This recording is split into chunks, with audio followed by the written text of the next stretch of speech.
What is going on, guys? My name is Gateway Brown, and today we're going to be discussing paddles. Paddles are the second most important piece of gear when it comes to kayaking. However, they're the most overlooked, and I wonder why that is. But I will say, skimping is definitely not the way to go. But should you spend the big bucks on a paddle? I'm not so sure about that either. Stay tuned, guys, and we'll get right into it.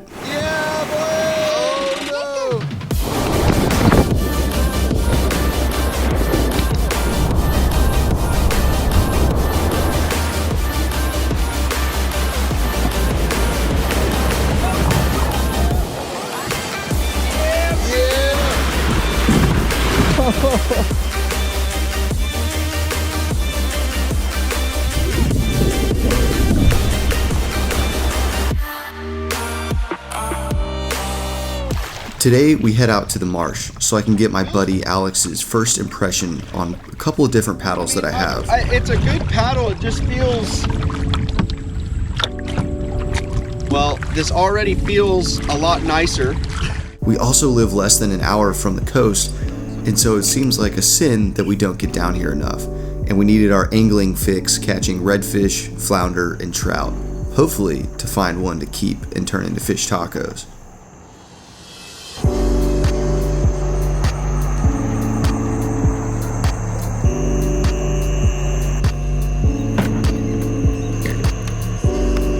Good morning, what is going on, guys? We are out here on the bay again in the Galveston area, and today we're going to be talking about more than just fishing. We're going to be discussing paddles. Is it really worth it to shell out a bunch of money for a nice paddle, or are there some good budget options? We're going to explore that today. Stay tuned. You see, 3 years ago I set out kayaking with a Sundolphin kayak, which is the lowest of the low, and you guys have heard me talk about it all the time, so I'll spare you the details. But for some reason, I splurged on a kayak paddle. And even though I say splurge, I spent like $80 on a kayak paddle. We're going that way. Is that where the fish are? Yeah. Nice. You know, I didn't dive right into the premium offerings because I just wasn't that dedicated to the sport yet.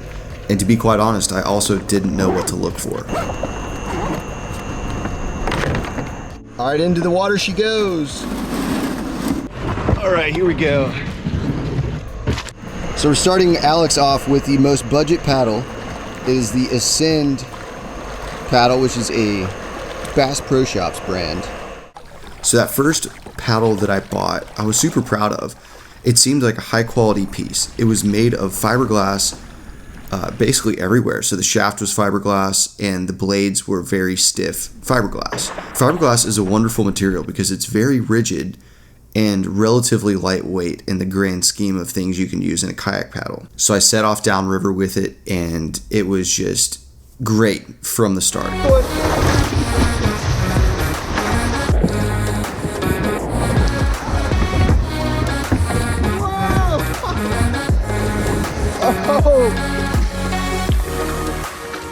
But in my opinion, when we're talking about the leisure category of paddling, which is everything you're going to see on my channel, I think you can easily break it down into three classes. And we're going to start off at the bottom. So we're talking about cheap paddles, and that's anything that's $40 and below. I'm sure there are some decent paddles for 40 bucks. I haven't found one yet or used one personally, but generally speaking, these are heavy and very flexible. These are going to absorb a lot of the effort that you put in, and you're not going to get the same energy transfer that you would from a nicer paddle. So when you take one stroke, the flex in the blade and the shaft is going to absorb that energy and only transfer some of it into propelling you forward. These are often made of aluminum with a very flexible plastic on the end. Aluminum is heavy, and the flexible plastic is also relatively heavy. So you end up with a heavy piece of metal and plastic that really doesn't do a good job, and then you get a bunch of blisters, which when I was looking at paddles, from the very beginning, that just didn't sound very appealing. And considering that the next step up wasn't that much more expensive, and we'll dive into that here in a second. The paddle you see Alex using is an Ascend brand. They call it the Tournament Kayak Paddle. And even though it has a fiberglass shaft, it has very flexible blades, and it just doesn't do that good of a job. It's heavy, and you don't have very good control over the boat when you're paddling with it. I wouldn't own this unless it came with a kayak that I purchased, for what it's worth. And shockingly, this is, even though it's made of the cheap materials, they still have it priced out at around $80, which is entirely too high. So just like last time, casting out, letting it drop to the bottom, retrieving the slack, dragging it over the bottom. Oh, that was a flounder blow up right there. Did you see that, guys? But it does serve a little bit of a purpose, kind of like this trip to the bay. I'm able to lend it out to friends so that they can use and abuse it, and I have no worries. Alex got himself a redfish, baby. Yeah. Yeah, brother. And Alex is thinking his might be a slot, which is above 20. And I believe below 28 or 30. So we're gonna measure this and see if it's a keeper.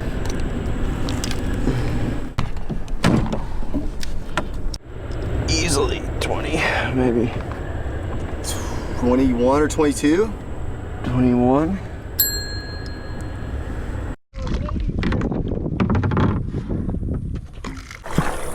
He's just a little dink, but hey, we You can kind of see like a rainbow reflection. Beautiful. Now, we're going to step up to the next category, and I call these functional. Here, we're talking about, I would say an $80 paddle. I've seen paddles in this price range, from $70 to $90. You can get a great paddle, and I truly mean it. This is the category that my first paddle falls into. Generally speaking, the entire shaft and the blades are going to be made with fiberglass. It's nice and stiff. Even though it's not the lightest, you can still get very good control and decent power transfer. In rapids, you really want a responsive paddle because that's going to allow you to dodge rocks, boulders, or anything that's in your way.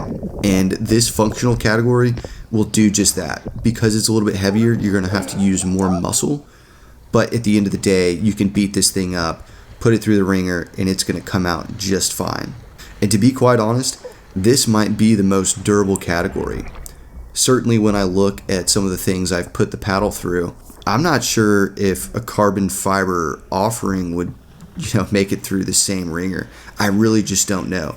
You aren't going to have as much remorse putting an all fiberglass paddle through the ringer when compared to a more premium offering. took on some water with that one. Let's pull over and water out a little bit. And even though I have some very expensive kayak paddles, if I'm going to be charging some skinny water or it's very rocky and I know my paddle is just going to get beat up, I will, without hesitation, reach for my No Limits fiberglass paddle and toss it into the car and go charge a river. I know it's going to get the job done. It might not be as comfortable in the hands, and it's certainly going to weigh more, but it will give me the precision I need to make moves out on the river.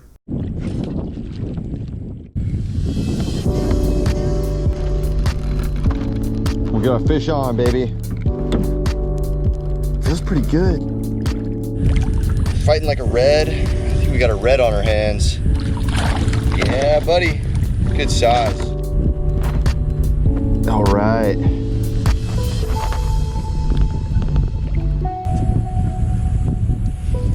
There we go. Good size. I would say like 15 inches right there. Beautiful, beautiful fish.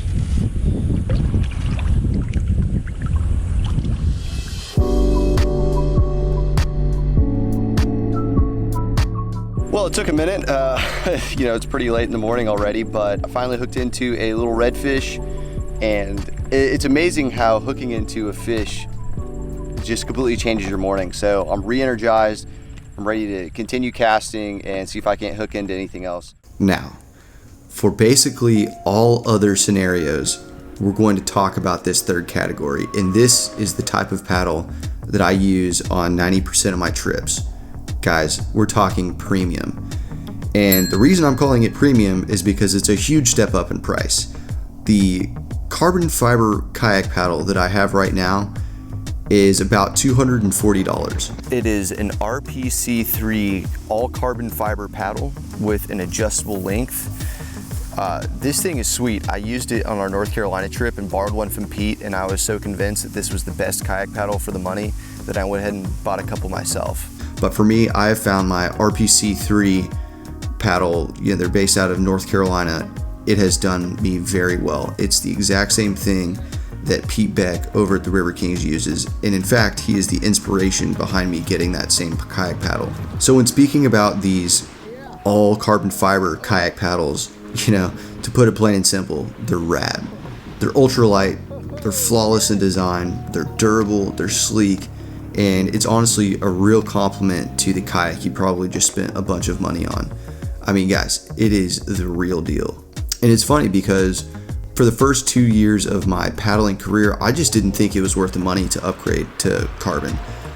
And I think it's mainly because, you buy that carbon tool and then you don't really want to use it how it's intended, because every time you ding it on a rock, you're like, oh no, there goes $10, right? No. I questioned the durability of an all carbon paddle, but that all changed when I joined Pete Beck over at the River Kings. He invited me up to North Carolina, and we did that renowned 5-day pack rafting trip through the North Carolina mountains, where we hiked up a mountain and then followed Wilson Creek from its headwaters all the way down to its confluence with the John River. That included 3 days of backpacking with our kayak paddles and our alpaca rafts and all sorts of gear on our backs, all the way down to the Wilson Creek Gorge, where we then kayaked Class 4 water. And this is where I really saw the carbon fiber kayak paddle shine. It was light to carry in the pack, and it was incredible to use in the canyon. I honestly think no other kayak paddle would have done the trick as good as these RPC3 paddles. They are just so light, and we put these things through the absolute meat grinder. We were hitting them off trees during the hike, and then once we got into Wilson Creek, we are just crashing against rocks, trying to make strategic moves and avoid getting churned and burned by the rapids. I was impressed, to say the least. And before we set on the trip, I remember asking Pete, "Are you not worried about hitting the paddle on rocks?" And he kind of just looked at me and he said with confidence, "It's just a tool, man." I will say, it wasn't very long after that trip when I invested into the premium paddle space, because it was just such a game changer. And ever since then, I've been taking it on my trips, and every time I let a buddy borrow it, he is so impressed at how big of an upgrade it is at even the functional stage. I won't even compare it to the cheap paddles, because they're in two different leagues. I mean, they really are. Now, I completely understand that at $250 for a paddle, if you're balling on a budget, premium is probably out of reach at the moment. And if you're just starting out, I don't know if I would recommend a premium paddle right off the bat. My recommendation is to go for the $80 fiberglass option right off the bat. This is going to serve you very well, and it's going to last for a very long time. Like I mentioned earlier, I still have that same kayak paddle that I bought 3 years ago, and it gets used on every single trip. The benefit to going in at $80 and getting that paddle is you're going to learn what length you enjoy and the blade size. Are you doing more swift water? In that case, you're going to want a bigger blade. Are you doing more touring on flat water? That's when you're going to want a longer paddle with a skinnier blade. Once you have all of this nailed down, then I would recommend splurging on that $250 premium all carbon kayak paddle, because it will make a difference in your hobby and your paddling. But you aren't going to know which one is going to suit your needs best unless you paddle for a couple of months and understand what you should target. But really, guys, investing in a paddle is one of the most cost-effective ways to step up your kayaking game, and I think you'll see the benefits immediately. Thanks for paddling with me today. I'll see you on the next episode.